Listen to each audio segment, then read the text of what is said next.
శ్రీ గురుభ్యో నమః. శ్రీమాత్రే నమః.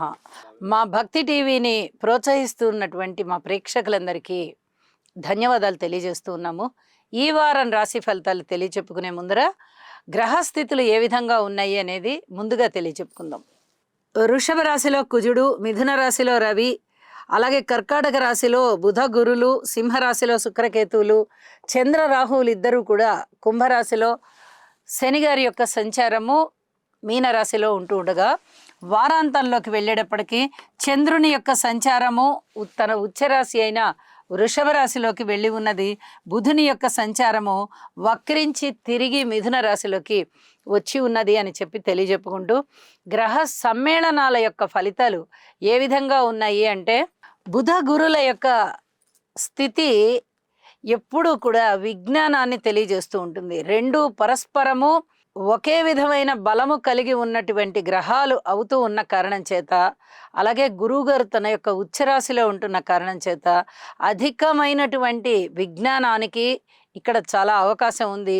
రాశితో సంబంధం లేదు. ప్రతి రాశి వారు కూడా ఏదైనా వాట్ ఈజ్ వాట్ అని కనుక్కోవడానికి, శ్రద్ధగా దాని గురించి తెలుసుకోవడానికి చాలా వరకు అవకాశాలు ఉన్నాయి. విద్య మటుకు చాలా బాగా వృద్ధి చెందుతుంది. ప్రతి వారికి కూడా నాలెడ్జ్ పెరగడము, అలాగే విద్య ఏదైనా చదువు వారు ఇంకా చదువుకోవాలనుకోవడము, ఇవన్నీ కూడా చాలా బాగుంటాయి అని చెప్పి తెలియచెప్పడం జరుగుతోంది. అలాగే శుక్రకేతువుల విషయంలో అనుకూలమైనటువంటి ప్రేమ వ్యవహారాలు ఇప్పటి వరకు ఉన్నవి ఇప్పుడు కాస్త వికటించేటటువంటి పరిస్థితి కనిపిస్తోంది. ఈ విషయంలో చాలా జాగ్రత్తగా ఉండవలసిందిగా సూచన. అలాగే శని గారి యొక్క తృతీయ దృష్టి కుజుడి మీద పడుతున్న కారణం చేత ఏదైనా స్త్రీలకి సంబంధించి కడుపు నొప్పి లాంటివి, అలాగే రియల్ ఎస్టేట్కి సంబంధించి పొలాలు, స్థలాలు, ఇళ్ళు, సిమెంటు, సున్నము ఇలాంటి వాటికి సంబంధించి, ఫ్యాక్టరీలకు సంబంధించి, చెక్కకి సంబంధించి, ఇలాంటి వ్యాపారాలకు సంబంధించి కొంచెం జాగ్రత్తగా ఉండవలసినటువంటి కాలము అని చెప్పి కూడా నేను తెలియచేస్తూ ఉన్నాను. అలాగే గురువు గారి యొక్క నవమ దృష్టి శని గారి మీద పడుతూ ఉన్న కారణం చేత ఇక్కడ శని గారు ఇచ్చేటటువంటి అశుభ ఫలితాలు ఏవైనా ఉన్నాయా అంటే మిగతా రాసుల వారికి కాస్త అవి తగ్గుముఖం పట్టేటటువంటి పరిస్థితి కనిపిస్తోంది. అలాగే కుంభరాశి వారికి కానీ, మేషరాశి వారికి కానీ, మీనరాశి వారికి కానీ ఏలినాటి శని జరుగుతూ ఉంది కాబట్టి కరెక్ట్గా శని గారి మీదనే ఈ గురువుగారి యొక్క దృష్టి ఉన్న కారణం చేత చాలా వరకు శని గారి యొక్క దుష్ట ఫలితాలు తగ్గిపోయి గురువుగారి యొక్క శుభ ఫలితాలు కనిపిస్తూ ఉంటాయి అని చెప్పి చెప్తూ ఉన్నాను. అలాగే వారాంతంలోకి వెళ్ళేటప్పటికీ జరిగినటువంటి మార్పుల రీత్యా కొన్ని రాశులకి చాలా అద్భుతమైన ఫలితాలు ఉంటాయి. అయితే నవగ్రహ స్తోత్ర పారాయణాలు ప్రతివారు చేసుకోవడం మంచిది. ఈ రాహుకేతు పూజ కూడా ప్రతివారు చేసుకోవడం మంచిది అని చెప్పి తెలియచేస్తూ ఉన్నానండి.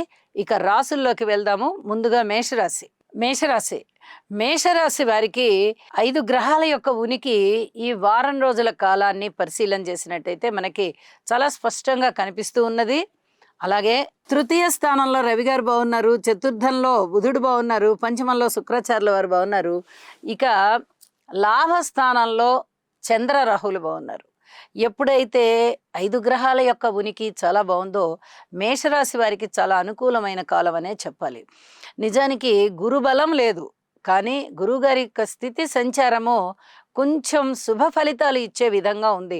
అర్ధాష్టమంలో ఉన్నటువంటి గురువుగారు అంతగా ఫలితాలను ఇవ్వరు, కానీ ఇక్కడ నవమాధిపతి ఎప్పుడైతే చతుర్థంలో ఉన్నారో మాతృవర్గ రీత్యా అనుకూలతలు ఉంటాయి, ప్రయాణాల రీత్యా అనుకూలతలు ఉంటాయి, అలాగే స్థిరచరాస్తుల వృద్ధి రీత్యా కూడా అనుకూలతలు ఉంటాయి. ఏలినాటి శని యొక్క ప్రభావం ఉన్నటువంటి మేషరాశి వారికి కొద్దిగా ఆ దుష్ట ఫలితాలు తగ్గడానికి అవకాశం ఉంది అని చెప్పి కూడా తెలియచేస్తూ ఉన్నాను.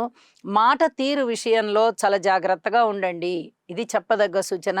అన్నదమ్ముల యొక్క సహాయ సహకారాలు చాలా బాగున్నాయి. ఇక్కడ విజ్ఞానం బాగా పెరిగి విద్యార్థులకి జ్ఞాపక శక్తి బాగా పెరిగేటటువంటి పరిస్థితి. సంతానం చాలా బాగుంటారు. వివాహాది శుభకార్యాలు కుదురుతాయి. విద్య విషయంలో ఇప్పుడు ఏదైనా రూపకంగా ఆపేసిన వాళ్ళు కూడా మళ్ళీ విద్యని కొనసాగించగలుగుతారు. కొత్తగా చదువుకోవాలి అనుకునే వారికి కూడా అనుకూలమైనటువంటి కాలం అని చెప్పి తెలియచెప్పడం జరుగుతోంది. అలాగే ఈ రుణ భారాలు రీత్యా రుణభారాలు చాలా వరకు తగ్గేటటువంటి పరిస్థితి కనిపిస్తోంది. కీర్తి ప్రతిష్టలు పెరిగేటటువంటి పరిస్థితి కనిపిస్తోంది. కార్మికులు, కర్షకులు, నేత పనివారు, చేతి వృత్తుల వారు ఇత్యాది వారందరికీ శ్రమకి సరిపడా ధనము వచ్చేటటువంటి పరిస్థితి కనిపిస్తోంది. కుటుంబ జీవితంలో కొంచెం ఓర్పు కలిగి ఉండాలి. అందరినీ ఐకమత్యంగా ఉండడానికి, ఒక తాటి మీద ఉంచడానికి కొంత సమయాన్ని కేటాయించవలసినటువంటి పరిస్థితి కనిపిస్తోంది. ఏలినాటి శని ప్రభావంలో ఉన్నారు కాబట్టి శని గారికి తైలాభిషేకం తప్పకుండా చేయించండి. వారాంతంలోకి వెళ్ళేటప్పటికి చంద్రుని యొక్క సంచారము రాశిలోకి వచ్చింది. ఇక్కడ లాభస్థానంలో చంద్రరాహువులు ఇద్దరూ కూడా అద్భుతమైన లాభాలని సూచిస్తూ ఉన్నారు. అయితే ఇక్కడ ద్వితీయ స్థానంలో చంద్రుని యొక్క సంచారం ఎప్పుడైతే ఉచ్చ స్థానంలో ఉందో వీరు చతుర్థాధిపతి అవుతూ మాతృవర్గ రీత్యా వచ్చేటటువంటి ధనము చాలా బ్రహ్మాండంగా మీకు అనుకూలంగా వచ్చేస్తుంది అని చెప్పి కూడా తెలియజేస్తూ ఉన్నాను. అలాగే తృతీయ స్థానంలోకి బుధుడు కూడా వచ్చి ఉన్నారు. ఇక్కడ బుధాదిత్య యోగం కూడా పడి చాలా అనుకూలమైన మార్పులు వస్తాయి అని చెప్పి తెలియచేస్తూ ఉన్నానండి. కీర్తి ప్రతిష్టలు కూడా ఉన్నాయి. దగ్గర ప్రాంత ప్రయాణాలు కూడా బాగా లాభిస్తున్నాయి అని చెప్పి తెలియచేస్తూ ఉన్నాను. ఏదైనా పెట్టుబడులు పెట్టి వ్యాపారంలో మీరు ముందరికి వెళ్ళాలి అనుకున్నట్టయితే చాలా వరకు అది అనుకూలమైన కాలంగానే తెలియచెప్తూ నవగ్రహ స్తోత్ర పారాయణాలు మటుకు విడవకుండా చేయండి. శని గారికి ఒకసారి తైలాభిషేకం చేయించండి. అనేక రకాలుగా మీకు మనశ్శాంతి ఉంటుంది. కీర్తి ప్రతిష్టలు కూడా పెరుగుతాయి అని చెప్పి తెలియజేస్తూ శుభం.